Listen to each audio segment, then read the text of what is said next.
Beverly the Candyman, the businessman with a conscience.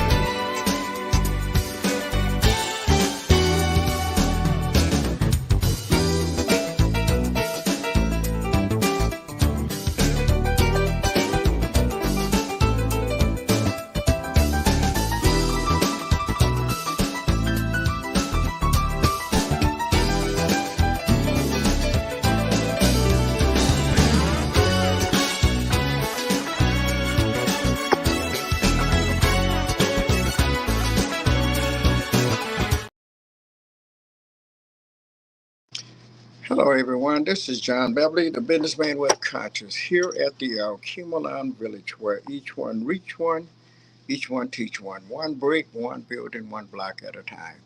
And as we often say, people don't care how much you know until they know how much you care. And we show that we care about the things that we do.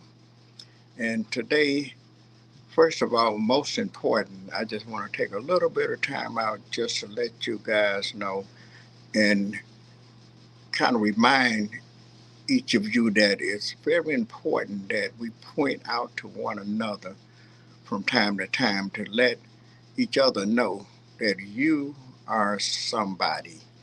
And when I say that, I mean that because everybody is somebody. And in a lot of cases, we have a tendency to look at things and kind of act as if we are the only people or the only one that makes a difference or everything evolves around us. But unfortunately, it don't. We would like for it to be like that. But most important, I often tell people, and what I like to practice myself, I like to treat people the way I want to be treated, and I like to also consider other people as well as I do myself. It's very important to me that I let people know that they are important to me, just like hopefully I'm important to you. Uh, my partner, London, is important. You know, what she does, everything that we do as a whole, as individuals, is important. So we shouldn't take it lightly and don't take what other people do lightly. And I often would tell my children, you are somebody. And no matter what anyone tells you, don't let nobody tell you you're nothing, you don't mean anything. What you say or do doesn't matter because it does. And it's very important, that we know this. And it makes a difference when you know that what you do in life and around people makes a difference. And I often tell people, even here at the Aquimalon Village, when we're doing different things, we're working with these children. People, the children are just like a sponge. So they're watching you, they're paying attention to the things that you do. So we have to be real careful how we talk to one another, how we treat one another. And we definitely practice it here at the Aquimalon Village. And what I'm saying to you is that just like we practice it here, you should also practice that at home because your children watches you. They watch it the way mama treats daddy. They watch the way daddy treats mama. They watch how their sisters and brothers treat each other. They also watch how you treat your siblings. Because sometimes, unfortunate, every now and then we have what we say parents kind of lean a little bit towards one a little different than the other. But in some cases, it's not so much is that other one is more important. It's just that sometimes when you find yourself leaning that way, it's because it's always one that's a little more responsible, has a little, he's more, he or she is a little more obligated with things and towards things and what they're doing in life and everything else is important to them as well. So they take, when parents sees that, they see what child pays more attention to things, what child is more detailed, which one of those children that obeys, which one that things kind of have a tendency to go in one ear and out the other. And just because of the one that, and you got one that, what they say, we was talking and I was watching a program last night and it was talking about spare not the rod, because when you spare that rod, and unfortunately today you can't do that, but when I come up and I guess my mom and dad would have been put under the jail because of the things. I mean, when we did something, man, they would wear us out. They didn't spare that rod. I mean, it wasn't. They gave us. They was a little lenient with us. They talked to us. So what I found out myself from just that experience alone, I began to talk to my children because I found out later on in life there was a lot of times I could have saved myself from getting a whole lot of whoopings if I would have realized that it was because of the things that I was doing. Because if you don't tell a child and bring it to their attention what they're doing, that they shouldn't be doing it, and why they are getting the whoopings from one time to another, sometimes they find themselves keep doing the same thing over and over. So after there was a time when my mother was getting ready to whoop us, and I asked, I say, why am I getting a whooping? And sometimes what they say by association, because my brother would stay in trouble, and I guess she figured because if he did it, I had something to do with it too. So there was a time when I got whooping just because I was just there.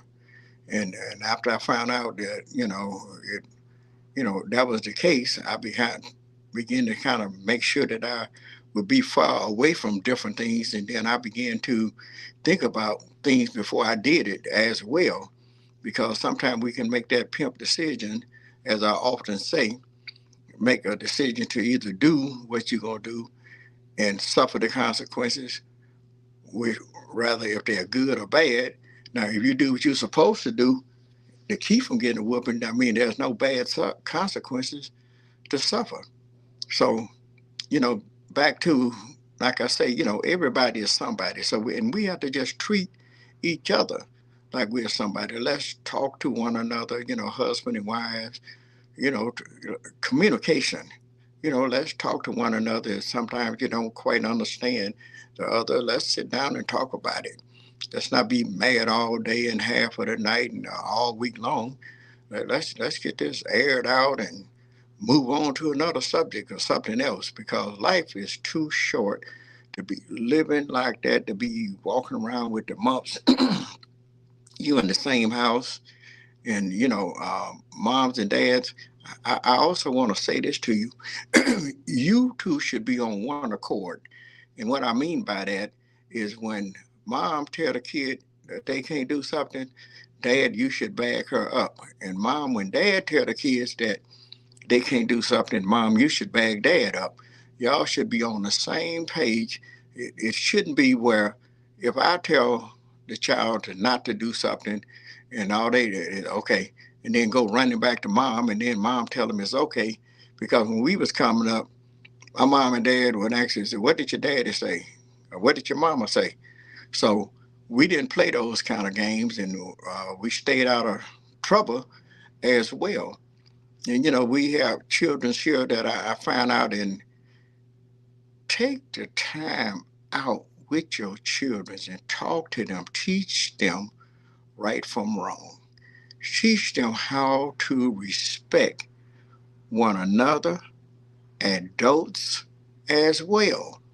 Because unfortunately, here at the village, we've experienced a whole lot of, if parents don't respect one another, the children see that. And if the parents don't respect the children and the children don't respect their own parents, the chances are we gonna catch it here, because us trying to teach them how to respect, how to treat one another, they used to somewhat of what they say, doggy dog world. Everybody's out for themselves. But we try to let them know that we are concerned. We're concerned about you. We're concerned about everybody's here. And it's very important that we let you know that you are somebody. And we're going to respect you, but we also expect you to respect us as well. And to get respect, a lot of people want respect, but they won't give it. So, in saying that, in order to get respect, you have to give it. Instead of running around, we actually, what they say, don't do what I do what I say do.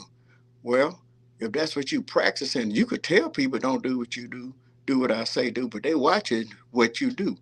So they find themselves in a lot of cases, they may not practice it with you, but they'll go somewhere else when they get into situations and surroundings such as this here, where they say they let their hair down.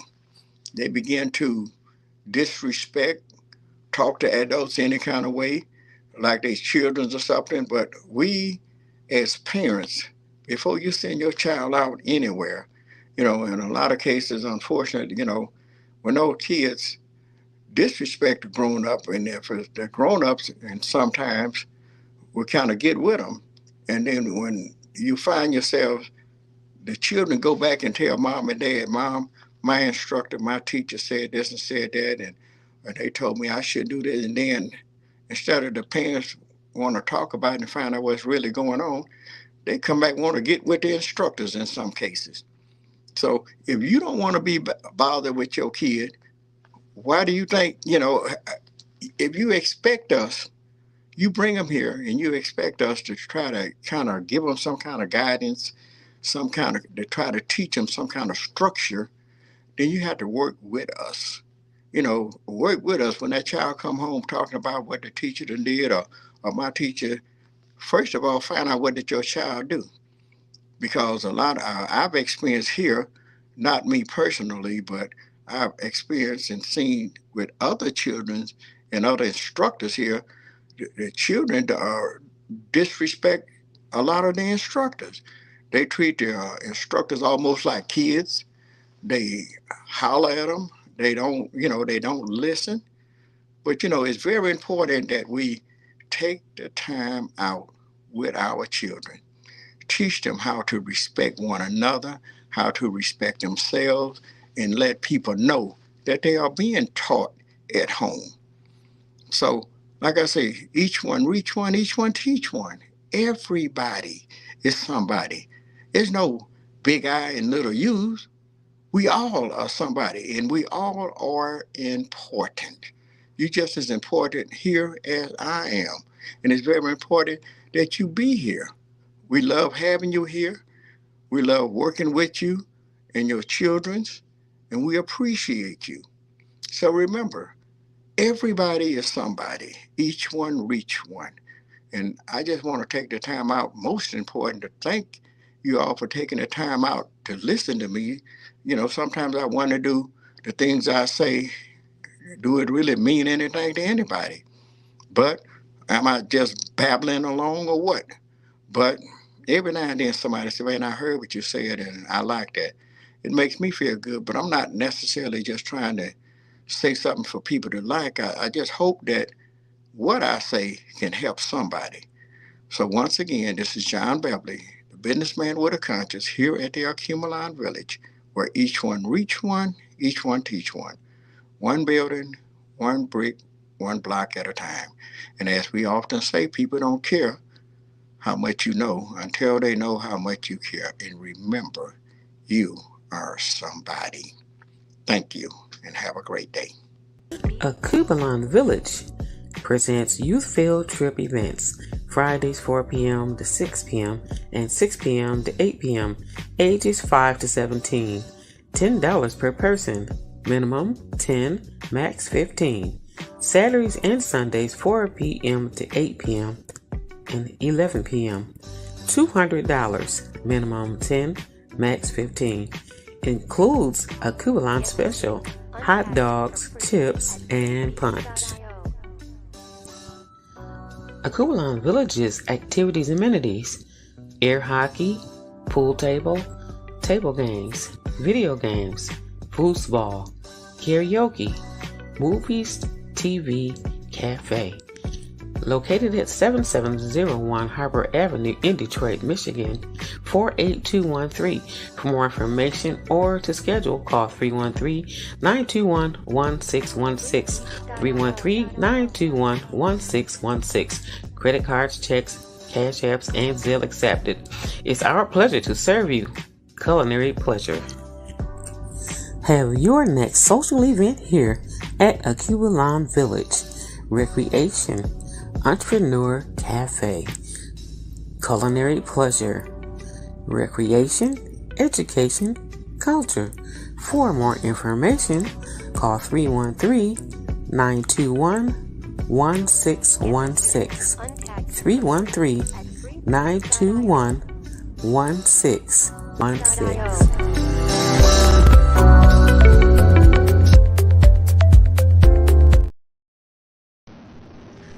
John Beverly, the Candyman, the businessman with a conscience, on LICMC.net radio every Saturday at 3 p.m.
John Beverly, the Candyman, the businessman with a conscience,